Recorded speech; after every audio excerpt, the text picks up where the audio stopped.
Yo, it's Tog from We Make Best, here with our Emperor Decktech. So the aim of this deck is to simply get them to 9 or less health, Arsenal and Emeritus Scolding or a Swell Tidying, and then cosplay as Kano and kill them in response to anything they want to play by activating Stormstriders, shooting our Arsenal spell, then pitching our last red card to Furnace. This gives us 4 resources to be able to activate Waning Moon also. So with this in mind, we have crafted our deck to be as aggressive as possible. We do this using our typical spells like in Lion Strike, Scarf of Scar, Ravenous Rabble, and Blaze Headlong, as these cards are all super above rate. But then we also added in a lot more go again attacks in the forms of Brandish, Flameborn Retribution, and Life for a Life.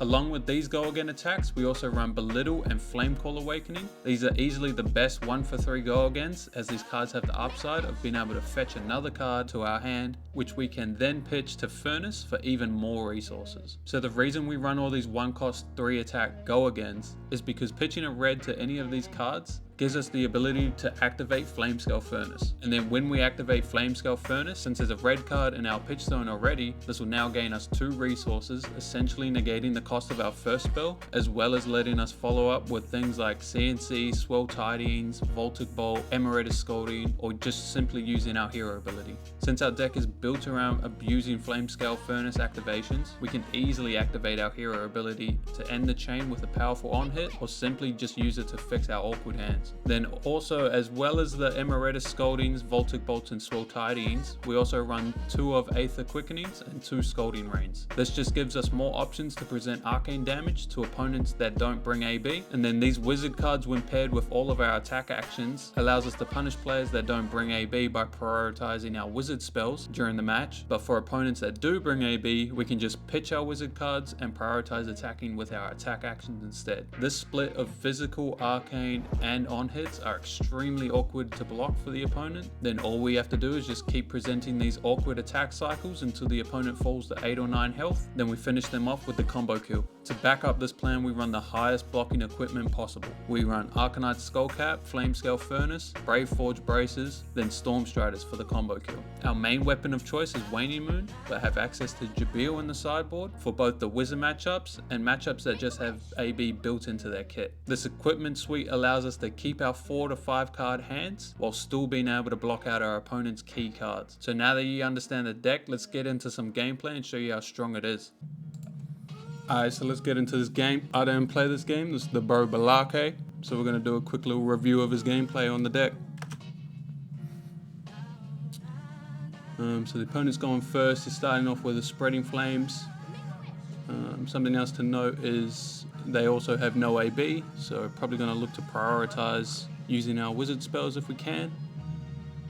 But yeah, since it's turn 0, probably just going to block out everything they try to throw at us right now. So it might be a little bit of a waste of Spreading Flames, we'll just have to see. Opponent follows up with a Searing Ember Blade. Again, we're just going to block 3, keep our life total up, as we're just going to draw at the end of the turn. Then the opponent casts in Lion Strike for draw a card. So they just want to set up a Arsenal card at the end of the turn. Yeah, I'll since it's only 5. Not too sure if you meant to block with Blaze Headlong there or not. I'm fine with Balake doing it. Take the 1 health when it's free, since we're going to redraw anyway. See a Ravenous Rabble on top, one of the best cards in the deck, so obviously keep that on top. 0 for 4 go again, with no chances to whiff. Very good card, very good card. So now the opponent passes to us. And then we do have a little bit of an awkward hand here. Rabble, 2 1-for-3 go agains, and then our Sigil. Let's see how Balake wants to play this. So he starts off with the Rabble. I agree, but there's not much follow-up we can do here. Probably just also play one of the 1-for-3 go agains and then Arsenal the Sigil. It's probably my best bet on what he does here. Another lines of play we could have done here is maybe pitch the Sigil to Brandish. Then we can pitch like Flameborn to Flamescale Furnace, and then pitch those and Rabble to hero ability. But I don't think that's as good. It might be able to force blocks out of the opponent, but not too sure, not too sure. Just an awkward hand in general. I mean, we're happy to take the 7 damage out of an awkward hand though, if the opponent chooses not to block. And then we also get to Arsenal with a sigil, so not bad, not bad. 10 points of value there. 7 damage and we're going to gain 3 health. The opponent's given up the chest already, so that's good for us. We'll definitely take those. He still gets chipped for 1. And then probably looking to just Arsenal this sigil. No real reason to just play it right now. Maybe we can bait the opponent in using it or some shit. Also, another key thing is we actually want to be lower life than the opponent because we have cards like Life for a Life and Scar for a Scar. So yeah, I actually think it's the correct choice to Arsenal and not play it. Opponent swings in with a Mounting Anger. Like I said in the breakdown, this is why our equipment suite is what it is, because we can keep this insane hand that we've got and just use our equipment to block out the important on-hits. The opponent did have a Razor, so that's pretty scary. Pretty devoed from that. So they do get the 3 damage in and the effect. Also a hit for the mask. But yeah, just trying to look to preserve as much of our hand as we can, because this hand's absolutely insane. We can do stuff like pitch one of the non-go against the Belittle, reveal Flame Call, get a Minnow, pitch the Minnow to Flame Call, get a Phoenix, pitch the Phoenix to Flame Scale, and we can get 3 resources for hero ability, something like that. And then, yeah, if we get to keep 4 cards, we also get to Arsenal something after all of that, so we'll have to find out. Opponent follows up with the Rising Resentment. This one's coming in for 4 because of the Mounting Anger. It's a bit awkward to block. Yeah, Balake just opts to pass on this one. Probably look to block any 3 attack that the opponent wants to throw at us. Or hopefully the opponent wants to follow up with like a Phoenix Flame so we can just put the Skull Cap in front.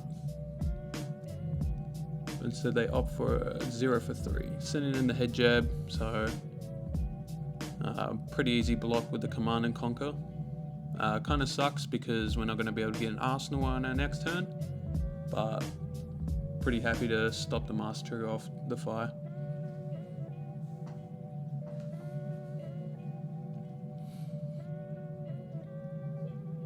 Fire follows up with the Phoenix Flame, and they are just going to send it, not Arsenal it, which is completely fair. Yeah, easily just take 1 there. So we still got the Sigil, so we're actually at 10 health here, which is safe as hell. We like that. He is just going to cast it now, which I don't hate. But yeah, now we're just going to follow up, pitching the Snatch to the Belittle, reveal the Flame Call. This gets us a Minnow. And since now we have a red card in our pitch zone, this actually fuels our Flame Scale Furnace. So really the Belittle costs 0. And then we can use the Minnow to pitch into Flame Call Awakening. And since we played the red Belittle before this, the Flame Call is going to trigger, letting us get the Phoenix Flame out of our deck. And then like before, we've just put another red pitch into the red card into the pitch zone. So that's going to pay for itself once we use this card to activate Flame Scale Furnace. Opponent's looking at giving up their Flame Scale. Interesting, interesting. They still take 2. And then, yeah, we just use the Phoenix Flame, pitching the Furnace. This gives us 3 resources. Now we can activate our hero ability and attack them with a CNC. So huge turn. 12 points of damage. We take his chest and we gain 3 health off the Sigil. So it was a 3-card hand for 12 damage. So as you can see, the rates are super insane. And like I said before, you only need to get him to 9 health. And so now the opponent is dead to any 1 for 4 wizard card. If we draw it, we get a little bit unlucky. Don't find it here, so, but not scared of the opponent killing us here, especially when they're opening with a 1 for 0 go again. I would probably opt to block it, just put the Skull Cap or the Brave Forge in front of that, but I don't hate that he's letting it pass through. Same as this one. Take 2, yeah, not bad. Life for a Life, actually one of the best cards in the deck though, that deserves a special shout out. It's essentially a 0 for 5 go again, because if it hits you gain a life, And then obviously, like I said before, the flame scale pretty much negates the cost of these 1 card or 1 cost go agains. The opponent wants to follow up with a Searing Emberblade for 3, so this isn't going to proc the mask, so that's a good thing for us. So yeah, Balake just lets it go through. Now the opponent's going to activate fire. I'm assuming they're going to send it at us. Yeah, and then you just block this to prevent the mask trigger.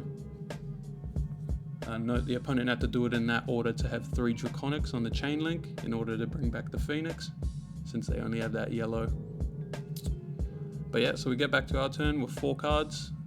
So we just send a life for a life. We are on lower life, so it has go again. And then if it hits, we're going to gain another life, so super insane. Super strong card.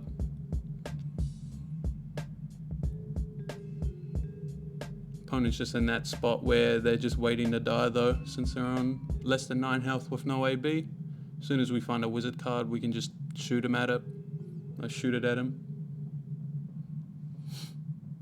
A little bit of a weird spot. I'm not too sure what Balake opts in for this one. I would probably just send the Blaze Headlong and Arsenal a life for a life. But he opts to send in the life for a life, which is fine. Prompts the opponent to block with either both the equipments or a card in equipment. Whereas Blaze probably doesn't prompt that big of a block. You can just put Tiger Stripes in front and then stay alive, though for not very long. So yeah, the opponent doesn't want to give us the on-hit trigger here, so they give us both the equipment. Very good, very good. And then just pass over to them. Obviously, like I said before, we're just looking for a wizard card. As soon as we draw the wizard card, we can just pop Storm Striders and just kill the opponent here. And there it is, Aether Quickening.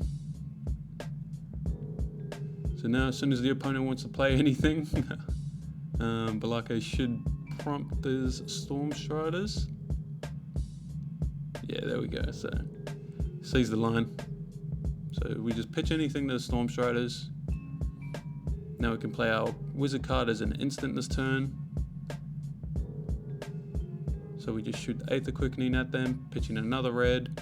And now since we've played a red card, Flamescale Furnace is active. And then you can actually pitch your last red card to the Flamescale, which gives us 3 resources. And then you can also Waning Moon for another 3 damage since it's the opponent's turn. As you can see, the deck is very competitive. Might actually be one of the best decks in Blitz. We've had great success with this list. We'll leave a link to the deck list in the description if you guys want to have a go with that. For now, we outie. Later.